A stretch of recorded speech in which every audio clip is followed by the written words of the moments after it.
जनाब, जैसे कि आपको मालूम है, ये कश्मीर वैली जो है मुस्लिम डोमिनेटेड ये यूटी का एक पॉपुलेशन का हिस्सा है। यहाँ पर हमारी आपको मालूम ही है कि कुर्बानी वाली ईद उल ज़ुहा आ रही है। तो इस वक्त हमारे सब लोग तकरीबन एक बहुत बड़ी पॉपुलेशन तकरीबन 80% 70% हम कह सकते हैं वो कुर्बानी करते हैं। लेकिन वहाँ से जो खालें निकलती थी पहले इनको काफ़ी मार्केट मिलता था और इस वक्त कोई मार्केट नहीं है। तो लोगों को जो मतलब यहाँ पर मार्केटिंग की फैसिलिटी की ज़रूरत है, जैसे वो ज़िंदा कुर्बानी के जानवर यहाँ पर लाते हैं, फिर सड़कों पर चलते हैं, वो ईदगाह में भी इधर उधर परेशान भटकते रहते हैं। हमने इस साल एक फ़ैसला ले लिया कि हम अपने एंटरप्रेन्योर्स को और अपने जो ब्रीडर्स हज़रात हैं जो ये कुर्बानी के जानवर लेकर के यहाँ आते हैं, कम से कम इनको फैसिलिटेट करें। इनको फैसिलिटेट करने से हमारे दो मसाइल हल हो जाते हैं। एक ये कि इनको हम इज़्ज़त से कहीं पर जगह दे दें। मैंने पूरे कश्मीर डिवीज़न में एक सर्कुलर दे दिया है अपने डिस्ट्रिक्ट ऑफिसर्स को कि जो भी कुर्बानी वाले जानवर बेचने वाले हैं, अगर वो आपको अप्रोच करें तो जहाँ पर हमारी गवर्नमेंट की एकोमोडेशन है वो एकोमोडेशन हम उनके लिए वक्फ करेंगे इन ईद के अयाम के लिए, क्यों ताकि इनको इज़्ज़त से वो वहाँ पर मार्केट मिले। और दूसरा सबसे बड़ी जो चीज़ है, आपने यहाँ पर देखा भी होगा कि यहाँ पर जब हमारे प्रेमिसेस में ये भेड़ें आती हैं तो यहाँ पर हमारे एक्सपर्ट डॉक्टर्स हैं, वो डॉक्टर्स इनको प्री कुर्बानी चेकअप करते हैं। इनको हेल्थ चेकअप हो जाता है यहाँ पर, और हेल्थ चेकअप हो करके लोगों को कोई फ़िक्र करने की ज़रूरत नहीं है कि मैंने जानवर यहाँ से ले लिया, ये बीमार तो नहीं है, इसमें कोई ऐसी प्रॉब्लम तो नहीं है कि मैंने घर ले लिया तो मर गया। ये चीज़ यहाँ पर हमने कवर अप की, और इसमें अभी तक यहाँ पर एक ही एंटरप्रेन्योर जो है हमारे पास आ गया, इसको हमने यहाँ पर जगह दे दी। लेकिन अगर और भी कोई चाहे तो हमारे पास जगह अवेलेबल है डिफरेंट जगहों में। हम कोशिश कर रहे हैं कि एक शीप मंडी का कंसेप्ट हमारे जहन में है।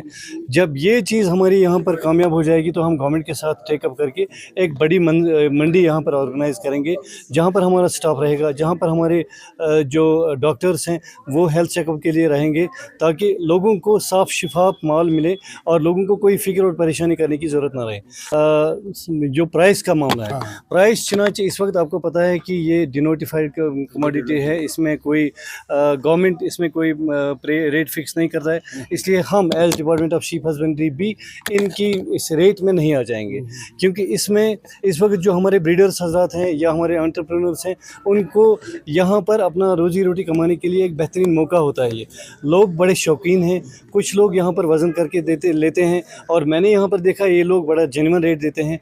जैसे कि इन्होंने अभी कहा कि हम जो 30 किलो तक जानवर है उसका 325 रुपये ज़िंदा किलो के रेट से बेचते हैं, और जो उससे अलावा होगा तो वो 350 तक चला जाएगा। ये एक जेन्युइन रेट है मार्केट के हिसाब से। लेकिन हम इनकी रेट में नहीं आ जाएंगे, क्योंकि गवर्नमेंट ने ये रेट अपने हाथ में नहीं ली है, ये रेट इनके पास है।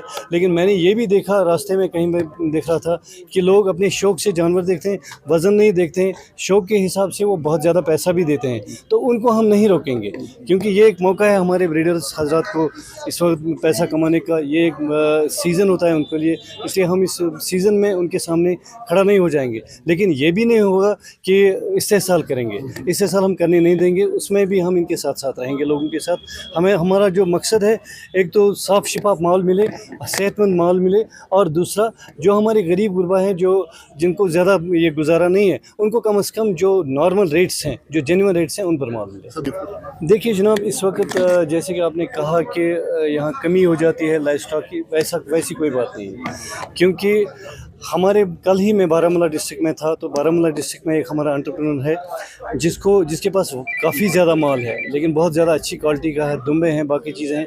वो मुझे ये कंप्लेन कर रहा था कि हमें वहाँ पर प्रॉब्लम हो जाती है कि लाइव स्टॉक बहुत ज़्यादा है, इस वक्त डिमांड कम है। आपको मालूम ही है कि हमारा टूरिज़्म इस वक्त हिट हो रहा है, हमारे लोगों के पास पैसा कम है, इसलिए लोग कम आ रहे हैं। कोई किल्लत नहीं है हमारे कुर्बानी जानवरों की। जो हमारे कुर्बानी जानवरों की जो ज़रूरत है यहाँ पर, हमें तकरीबन हम यहाँ लोकली अपने माल से ही वो पूरा करते हैं। इसके अलावा जो बाहर से हमारे जानवर आते हैं, कुछ स्पेसिफाइड ब्रीड्स यहाँ पर लोगों की पसंद है, तो वो जानवर भी आ रहे हैं, इसलिए किसी किस्म की कमी नहीं है जी। यही एक मकसद है हमारा कि जैसे कि हमारी खालों को काफ़ी पैसा आता था पहले, जो हमारे बड़े जानवरों की खाल भी है उसको भी ठीक ठाक पैसा आता था। जो हमारी ये शीप एंड गोट की खालें थी उनमें भी अच्छा खासा पैसा आता था, कम से कम 300-400 रुपये तक हमारी खाल जाती थी। लेकिन इस वक्त जो सिनेरियो है, इस वक्त जबकि एट अ टाइम ये खाल खालें आ जाती हैं, हमारे पास कोई स्टोरेज कैपेसिटी नहीं है, हमारे आगे कोई प्रोसेसिंग यूनिट नहीं है जो इस सब को कैटर करे। तो इसमें भी डिपार्टमेंट ऑफ शीप हस्बेंड्री ने एक इंटरवेंशन किया। HADP के तहत हमारे पास ये common facilitation centres of wool आ गए हैं। उसमें हमारे पास एक कोल्ड स्टोर फैसिलिटी है। मैंने अपने सबॉर्डिनेट ऑफिसर्स को ये डायरेक्शन दी हुई है कि जो भी लोग उनको अप्रोच करें वो उनके साथ वो मेंटेनेंस चार्जेस और थोड़ा सा गाड़ी का तेल वगैरह दे करके उनके साथ वो ये टाई अप करें। हम वो वक्त रखेंगे उनके लिए, ताकि वो जल्दबाजी में इसको ज़ाया ना करें, हमारे कोल्ड स्टोर्स में लाएं और जब तक उनका मार्केट प्रॉपर ना हो जाए तब तक वो वहाँ पर रखें।